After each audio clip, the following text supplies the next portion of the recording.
Change করে তোর সাথে যাব। যা ভিজে গেছি। হ্যাঁ। এই তোর কথা শুনে তোকে একটু অন্যমনস্ক মনে হচ্ছে। কি হয়েছে রে? কিছু না।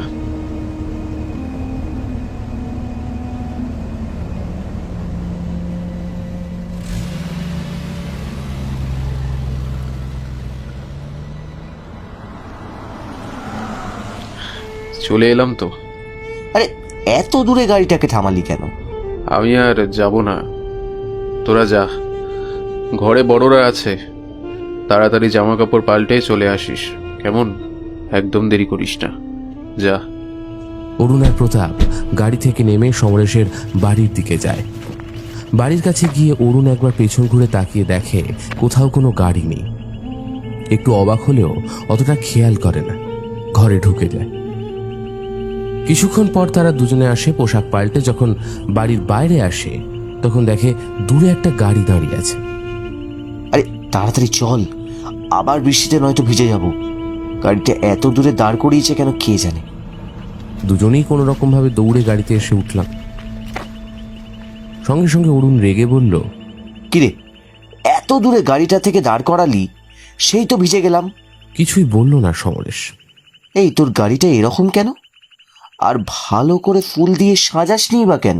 করেছিলাম, সব নষ্ট হয়ে গেছে। ও, ঝড় বৃষ্টিতে নষ্ট হয়ে গেছে বুঝি? তো আর একবার করে নিতে পারতিস। গাড়িটাও কি পরিষ্কার করিসনি নাকি? কিরকম একটা কালো ছোপ ছোপ দাগ। এই গাড়ি নিয়ে বিয়ে করতে গেলে কিন্তু সবাই হাসবে। আচ্ছা। ঝড় বৃষ্টির মধ্যে গাড়িটা আবারও চলতে শুরু করেছে।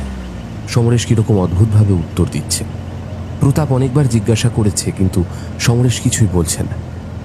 হঠাৎ অরুণ লক্ষ্য করে গাড়ির সামনে লুকিং গ্লাসে ড্রাইভারের মুখটা দেখা গেল। কি অদ্ভুত চেহারা!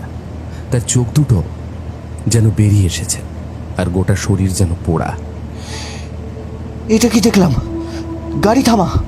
এই, কি হয়েছে তোর? কি হয়েছে? আমি যা দেখলাম তা বিশ্বাস করতে পারবি না। আমি একটা বিভৎস রূপ দেখলাম। ড্রাইভার কাকার শরীর পোড়া। হ্যাঁ, কি বলছিস বলতো?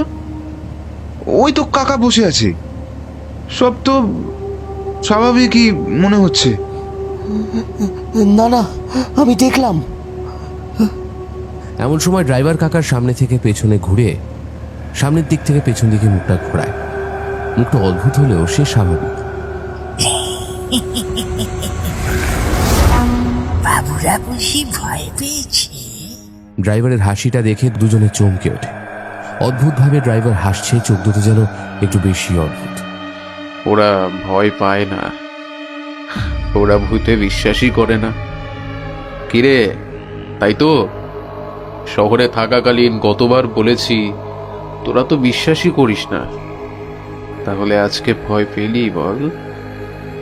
আমি তো দেখলাম, কিন্তু এখন মানে না, মানে না। ঠিক আছে, আমি মনে হয় ভুল দেখেছি। ভূত বলে কিছু হয় না, বুঝলি? চল গাড়ি চালা। গাড়ি আবার চলতে শুরু করে।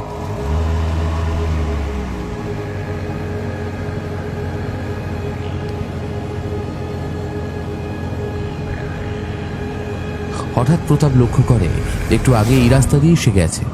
আসলে রাস্তার ধারে লেখা সাইনবোর্ডটা সে কিছুক্ষণ আগেই পেয়ে গেছে। এই আমরা কি একই রাস্তার মধ্যে আছি নাকি? তোরা কি না না, তা কি করে হয়? তোরা পথ ভুলবি কি করে? এটা তো তোদেরই এলাকা। হ্যাঁ, আমারও যেন তাই মনে হচ্ছে। গাড়ির ভেতরে বসে থেকে গাড়ির বাইরে যে গাছপালা এবং বাড়িগুলো যেন আবারও দেখছি। কিরে সমরেশ, ব্যাপারটা কি বলতো? আমরা কি একই রাস্তায় ঘুরপাক খাচ্ছি?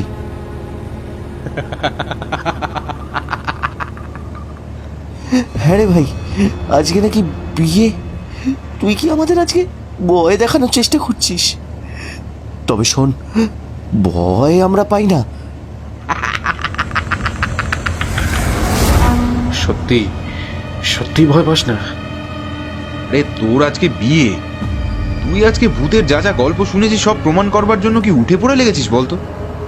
একই রাস্তা দিয়ে বারবার গাড়ি নিয়ে যাচ্ছিস, এরকম গল্প তো তোর কাছ থেকে শুনতাম। আমাদের সঙ্গে যখন হোস্টেলে থাকতিস তখন বলতিস, বিশ্বাস করতাম না। তাহলে কেন এরকম করছিস বলতো? এই মজা ভালো লাগছে না কিন্তু আর। তোর জন্য মেয়েটা অপেক্ষা করে বসে আছে। এমন সময় একটা অদ্ভুত কাণ্ড ঘটে। গাড়িটা হঠাৎই ঝাঁকুনি দিয়ে থামিয়ে দেয় ড্রাইভার। গাড়ির সামনে বসে থাকা ড্রাইভার আর সমরেশ আস্তে আস্তে তাদের ঘাড় ঘোরাতে শুরু করে। কোনো মানুষ চেয়ে 90 ডিগ্রি ঘাড় এভাবে ঘোরাতে পারে, কিন্তু সেটা না দেখলে কেউ বুঝতে পারবে না। আস্তে আস্তে তারা ঘাড় ঘুরিয়ে খিলখিল করে হেসে ওঠে চোখের সামনে।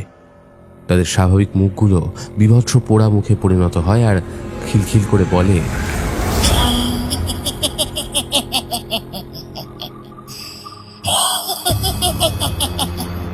বাবুরা বুঝি ভয় পেয়েছে? এসব কি হচ্ছে? কি হচ্ছে? অমরেশ, এসব কি?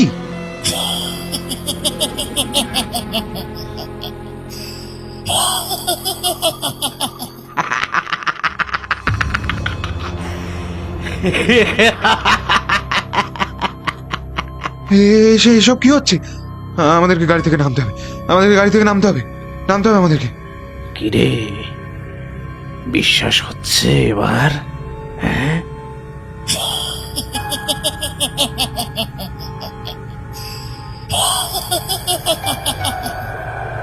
ওরা ভেবেছে সব কিছুই মিথ্যে। ভয় আতঙ্কে দুজনের চোখ বিস্ফারিত হয়ে যায়। তাকিয়ে থাকে অদ্ভুতভাবে দুজনে। চোখের সামনে দুজন এইরকম দেখে দুজনে গাড়ি থেকে নেমে দৌড়তে শুরু করে, আর পেছন দিকে তারা শুনতে পায় সমরেশের অট্টহাসি।